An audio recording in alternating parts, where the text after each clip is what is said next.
Buenas tardes, bienvenidos una vez más a una sesión del Seminario de Migración, Desigualdad y Políticas Públicas. Bienvenido, Pedro Calado, Alexandra Haas. Es un honor tener el día de hoy una discusión con el Alto Comisionado de las Migraciones de Portugal, Pedro Calado, y con la presidenta del Consejo para Prevenir la Discriminación, el CONAPRED, en México, Alexandra. ¿Cuál es el escenario migratorio en Portugal? Si nos puedes describir un poco brevemente. Sabemos, quizás en México no se escucha mucho la situación de política migratoria en Portugal, a diferencia de otros contextos como en Grecia o en Italia, pero digamos, los que estudiamos migración sabemos que Portugal pasó de ser un país de emigración a inmigración. ¿Qué tan similar es con el caso mexicano o no? Pero digamos un poco, ¿qué es lo que ocurre en Portugal? Bueno, pues muchas gracias por la invitación, bienvenido. También al Instituto de Migraciones y al CONAPRED por estarnos aquí estos días. Estamos aquí para compartir, para hacer lo que nos parece obvio en tiempos en que el reto de migraciones es global, que es buscar respuestas globales. El problema de hoy es que muchos creen que se manejea las migraciones desde la perspectiva nacional o por veces mismo local. Entonces creo que Portugal está aquí para compartir la experiencia de los últimos años, de los últimos 23 años, cuando el Alto Comisionado ha sido creado. La situación de Portugal en términos de migraciones es una situación muy similar con México. Somos países con grandes diásporas y ahora recientemente países de inmigración, pero diferente en la escala y también en la posición geográfica que nos posiciona a nosotros en una situación un poco más confortable. No somos ni país de primera llegada por mar, ni somos propiamente los más atractivos cuando los migrantes se piensan a ir a Europa. Portugal no está en el top 3 seguro de destinaciones. Pero aunque Portugal se ha posicionado como un país que intenta hacer de las migraciones un reto, un desafío, una oportunidad y no un problema. Y desde hace 23 años, con los cerca de 420,000 extranjeros que viven en Portugal, pero a los cuales hay que sumar cerca de 500,000 de personas que hoy son portuguesas por adquisición de nacionalidad, pero que eran extranjeras antes de la nacionalidad. Con esas personas intentamos hacer una política que diría, por un lado, es integrada, y por eso desde hace 23 años la temática de migraciones, integración, gestión de fronteras está debajo de una estrategia que junta a todos los stakeholders alrededor de esa estrategia, el Plan Estratégico de Migraciones, que es coordinado políticamente por nosotros, el Alto Comisionado de Migraciones, porque de nuestra experiencia es tan importante hacer el control de fronteras como es garantizar la plena oportunidad para integración. Entonces, este abordaje que le llamamos Whole of Government, que en Portugal ha tenido avances muy interesantes en los últimos 20 años, es algo hoy muy estable. Y creemos que puede ser interesante para México. Eso también ha sido un reto de los últimos 2 días, de intentarnos ayudar a una lógica colaborativa a, ayudarvos a, quién sabe, diseñar una política que puede tener alguna inspiración en Portugal. Estamos acá también para aprender con vosotros, porque tenéis una historia en estas áreas que nosotros no tenemos seguro. Después, lo reto ahora, por estos días, es de garantizar que pasamos de un abordaje whole of government, porque hoy todos los ministerios trabajan debajo de la estrategia nacional, y eso es algo que está muy consolidado, muy estable. Estamos intentando pasar para un abordaje de toda la sociedad, whole of society. Eso significa, por un lado, de trabajar en un abordaje multinivel, porque en Portugal nosotros no tenemos la dimensión administrativa regional, solo tenemos en Madeira y Azores, pero en el continente no tenemos la administración regional. Entonces tenemos un Estado central, federal, y tenemos ayuntamientos, municipalidades. Y lo que hemos intentado hacer en los últimos 4 años, desde 2014, es de ayudar e invitar a los municipios a crear un plan local para la integración de migrantes. Y eso es ahora un nuevo nivel de gobernación multinivel que después se amplía con la idea de toda la sociedad, intentando traer las personas, los ciudadanos, la sociedad civil, las asociaciones de inmigrantes. Y entonces creo que con estas dos ideas, whole of government, pero cada vez más una idea de whole of society, creo que le explico la situación en Portugal. Internacionalmente, Portugal se queda muy bien cuando se compara con otros países. Por eso diría que si aquí no tienen noticias sobre Portugal, significa que no news is good news. Son buenas noticias. Porque de facto somos por hoy en Europa una de las excepciones. La forma como avanzamos las políticas de migración, la forma como estamos intentando atraer personas para Portugal porque lo necesitamos, creo que esa es una excepción. También es una excepción el facto de que en la Asamblea Nacional no tenemos partidos de extremas que tengan un discurso contra las migraciones. Y eso creo que en Europa por estos días, Portugal, Irlanda y Luxemburgo son las excepciones. Todos los otros países tienen extrema y tienen discurso anti-inmigración en Parlamento, en la Asamblea Nacional. Sí, bastante diferente al caso mexicano en el que está en las noticias últimamente bastante seguido. México tiene 125 millones, según el último recuento. Tiene el 1% de la población nacida en el extranjero. El 80% de ellos son nacidos en Estados Unidos, la mayoría menores nacidos en Estados Unidos. Tienen una realidad un poco distinta, pero varias veces hemos dicho aquí que carece justamente de una política de integración. A mí me parece interesante que justamente el CONAPRED tenga esta iniciativa de traer y de acercarse al Alto Comisionado en Portugal, pensando justamente en que en realidad mucha de la discusión que hemos tenido aquí en el seminario y en otros ambientes académicos es la falta de integración de migrantes, pero desde una perspectiva de cambio de narrativa hacia mayor aceptación a la diversidad, disminuir el racismo, la discriminación. Alexandra, desde el CONAPRED, ¿cuál sería esta visión o qué aprenderíamos quizás del caso portugués o cuál es, digamos, en esta realidad nacional, cómo hacer desde CONAPRED que haya procesos de integración quizás un poco mejor conducidos? Pues muchas gracias por la entrevista y por ser anfitriones aquí en el Colegio de México del evento que vamos a tener en un momento, y obviamente a Pedro Calado, a su equipo por estar aquí.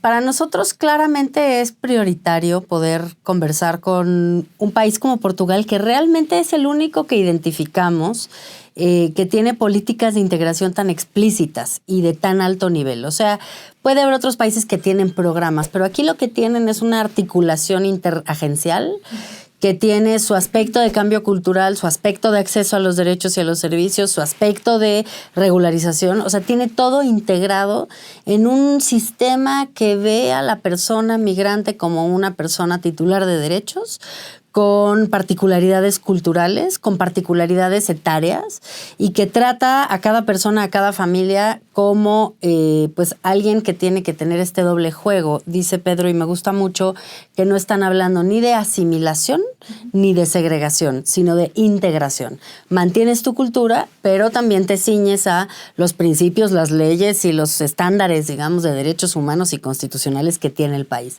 Es una coexistencia, convivencia, una integración verdadera que no le pide al migrante convertirse en un nativo de entrada, y que permite que se enriquezca la sociedad portuguesa también por la presencia de las personas, que creo que además eso es algo que en la agenda de CONAPRED hemos venido diciendo durante mucho tiempo.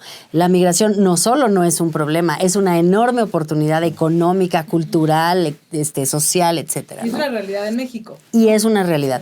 Y la razón por la que a nosotros nos interesó mucho la visita del Alto Comisionado es que con esta, no es nada más, nosotros lo decimos mucho, tenemos un documento que se llama Mitos y Realidades de la Caravana Migrante y Personas Refugiadas, que construimos a partir de los prejuicios y estereotipos que vimos que surgieron a raíz de las primeras caravanas y que se han ido sumando. Ahora haremos una reedición agregándole el prejuicio sobre la propagación de enfermedades. Hemos detectado que hay un discurso antimigrante que dice que están propagando enfermedades, que no es cierto, no tiene base científica. Pero lo que detectamos es que hay mucho miedo detrás acogida, vemos dos cosas. Vemos por un lado mucho miedo a lo desconocido, a lo diferente, y por otro lado sí vemos que cuando las comunidades de acogida están abandonadas a su suerte, compiten forzosamente por pocos recursos. Te doy un ejemplo muy concreto. Fuimos a Tenosique hace un par de años y lo que nos dijo el presidente municipal es, pues yo tengo un hospital de 12 camas y tengo una población de 60,000 personas y un flujo migratorio de 60,000 personas al año. Eso significa que las 60,000 habitantes de Tenosique están compitiendo con los 60,000 migrantes que están de paso por las 12 camas del hospital. Por supuesto que eso va a generar tensiones y un caldo de cultivo para la xenofobia. Entonces, nosotros entendemos que, por supuesto, CONAPRED tiene que hacer su trabajo de comunicación. Estamos formando medios de comunicación, haciendo material que está en la televisión, en fin, incorporando a través de canales, digamos, de aportaciones culturales que valorizan la diversidad. Pero al mismo tiempo no es suficiente. Tiene que haber una política explícita de acompañamiento de la integración migratoria, en donde lo que hay que reconocer es que los migrantes son personas, igual que los mexicanos en Estados Unidos, que quieren educación para sus hijos, trabajo para ellos y salud para toda la familia. Y vivir una vida que sea factible, que sea posible, tener un desarrollo personal y familiar que sea posible, ¿no? Digamos, vamos a pensar en casos específicos para aterrizar un poco estas ideas. Quizás, Pedro, rápidamente, ¿qué define, cómo entiende integración el alto comisionado, pero también qué programas existen, pensando en que necesitamos recursos, necesitamos presupuestos que se traduzcan en políticas y en programas? Si nos puedes resumir estas buenas prácticas que han existido en Portugal. Bueno, para nosotros integración es de aquellos términos que está un poco contaminado, porque toda la gente habla de integración, pero muchas veces estamos hablando de cosas muy diferentes. Y para nosotros hay que responder a dos preguntas para entendernos lo que es integración para Portugal. La primera pregunta es, ¿deben los inmigrantes que llegan mantener su cultura de origen? Algunos dicen no tienen que mantener. Cuando llegan a Portugal, tienen que ser pequeños portugueses lo más rápido posible.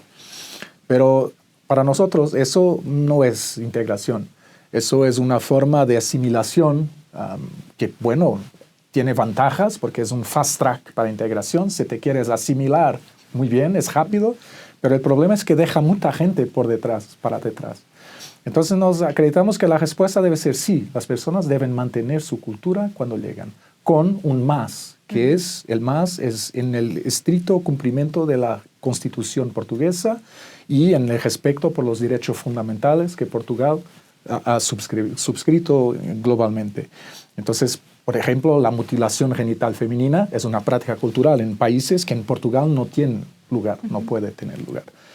La segunda pregunta es, ¿y deben los inmigrantes que llegan adoptar la cultura del país de acogida?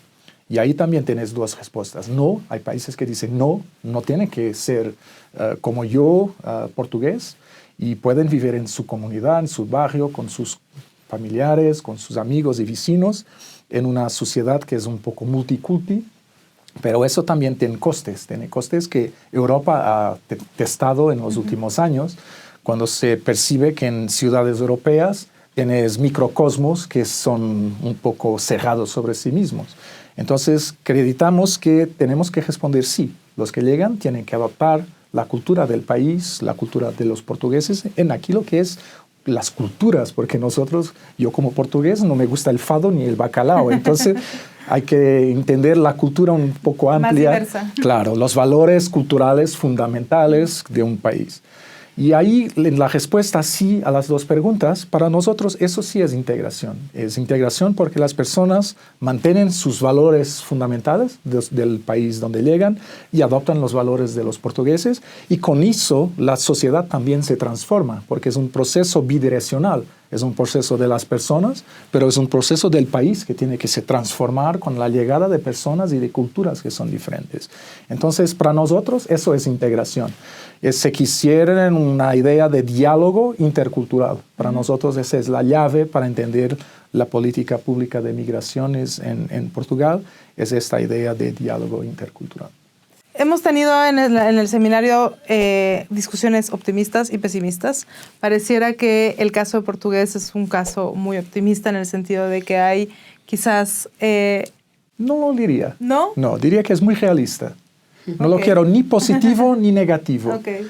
Y ahí creo que la academia tiene un papel fundamental. Nosotros, por ejemplo, uno de los proyectos más importantes que tenemos nosotros son los informes estadísticos y el conocimiento que producimos desde el Observatorio de Migraciones, que está con el Alto Comisionado. En partenariado con los socios de academia, con la investigación, producimos factos, hechos, lo dice en español, hechos. Porque este tema de migraciones por estos días es un tema muy emocional. Las personas reaccionan de una forma muy emocional. Entonces creo que por ahí también hay un camino que tenemos que hacer juntos, porque es muy importante proyectos como tenemos nosotros, como el programa de mentores para migrantes, donde conectamos un portugués con un extranjero y hay un match que tiene una magia muy fuerte, pero es muy importante de producir factos. Y los factos unas veces son dulces, otras veces son un poco más amargos. Y eso es muy importante, porque la abordaje positiva, sí, claro, la hacemos, porque sabemos con evidencia que la migración es una oportunidad. Pero eso nace de la evidencia científica. No es solo una palabra que decimos, no es solo una opinión, es un hecho. Yo creo que, digamos, mi punto de que era una conversación optimista es que justamente existe este vínculo, ¿no? Claro. Y yo sí espero que en México haya, digamos, un mejor vínculo entre la academia y entre las políticas públicas que generen justamente estos programas, porque los hechos se pueden publicar, pero si no hay una reacción, se olvidan. Y en ese sentido creo que es optimista, porque hay un diálogo, por lo menos el día de hoy aquí, con APRED, con el INAMI, con la experiencia del Alto Comisionado en el Colegio de México, pensando en cómo podemos mejorar estas discusiones. No sé, yo soy optimista. Alexandra, para terminar, no sé si quieras un poco una reflexión sobre qué se puede aprender finalmente del caso portugués para el caso mexicano. Sí, digo, muy rápido. Yo creo que podemos aprender un montón de cosas. Lo primero es la importancia de construir un consenso político, que es algo de lo que ha hablado Pedro Calado en su visita y espero que aborde hoy. Hay un consenso político que sustenta el trabajo del Alto Comisionado de tal fuerza y tal magnitud que pueden hacer un proyecto a 23 años y seguir adelante. Incluso su programa de migración supera los tiempos burocráticos, los tiempos sexenales. Bueno, no son sexenales, pero son gobiernos, exacto, gobiernos ejecutivos de 4 años con programas de 6. Entonces, la importancia del consenso político. La segunda es la necesidad de reaccionar ante la posibilidad de que nos decía Pedro que ellos reaccionaron ante la posibilidad de xenofobia, de expresiones de odio, de expresiones de, digamos, grupos antiderechos en su momento. Creo que hay que tener una alerta muy azuzada de cuando estos discursos empiezan a anidar en las sociedades, que hay que tomar medidas. Y creo que lo tercero es, otra vez, no son medidas ni transitorias ni solo de comunicación. Son políticas públicas de Estado que tienen que superar las administraciones y que tienen que tener el propósito claro de convertir a la migración en lo que puede ser, que es una inmensa oportunidad de desarrollo, de fortalecimiento de los lazos, de convivencia intercultural y de comprensión de la diversidad. Que, a ver, sin migración ya tenemos en México y nos cuesta trabajo comprenderla. La migración también es nuestra oportunidad de entendernos mejor como nación multicultural y pluriétnica que somos. Bueno, muchísimas gracias por acompañarnos. Los invito a todos ustedes a, digamos, seguir la discusión que tengamos al rato en el evento. Está la transmisión en vivo del evento completo, así que los invito a que lo revisen. Gracias. Muchísimas gracias a Pedro Calado y Alexandra Haas. Y los espero en una sesión más del Seminario de Migración, Desigualdad y Políticas Públicas.